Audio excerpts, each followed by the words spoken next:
So I've always wanted to be a nurse. From the time I was like 3 years old, I wanted to be a nurse. Anybody else know right away they wanted to be a nurse? Sure. Sure. And weren't your parents thrilled? My parents were so excited when I said I wanted to be a nurse. They immediately ran out and bought me one of those little plastic nurses kits. Anybody else have those? They were great. You open them up. There's a stethoscope. You can listen to everything. Of course, it didn't really work.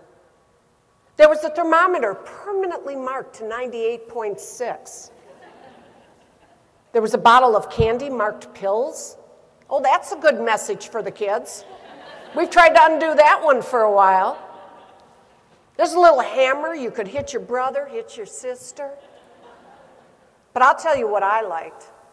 I liked the syringe. I mean, what else do nurses do but give shots, right? That's all we do. And to finally get a syringe, and it actually worked. You could draw up water, and then you could shoot the cat, shoot the dog, shoot the neighbor kid. There was a phase in my life where nobody left dry. So you can imagine my excitement when I got to the part of my nurse's training where we actually studied injections. Now, some of you in this room probably trained a few years ago like I did. And you know, back in those days, you don't start by giving an injection to a patient. You start by injecting what? Oranges, yeah. I would practice over and over again on the oranges at my house until they looked like they had scabies.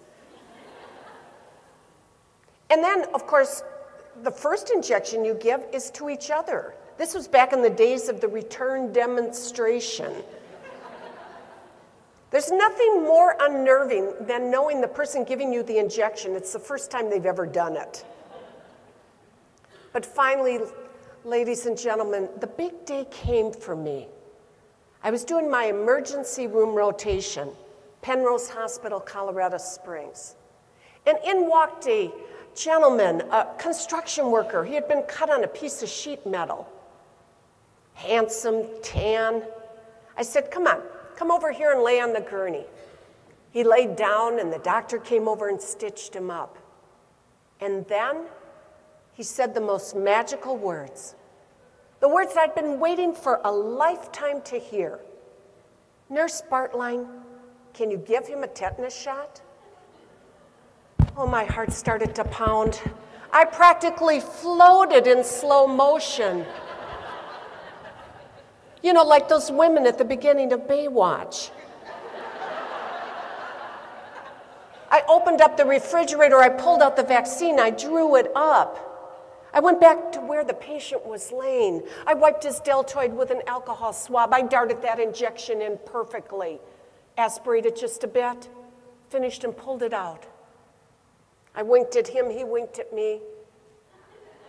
And then he stood up and fell dead on the floor. I killed him. My very first patient, and I killed him. All I could think is, you know what, I'm going to give up on nursing. This is not a good idea. I'm going to run out the door. I'll live in the mountains of Colorado, make my life off the land. Fortunately for the patient, everybody came running, and they came over and they slowly helped him get up to his feet. And the doctor was laughing. He says, you know what, the big ones always faint.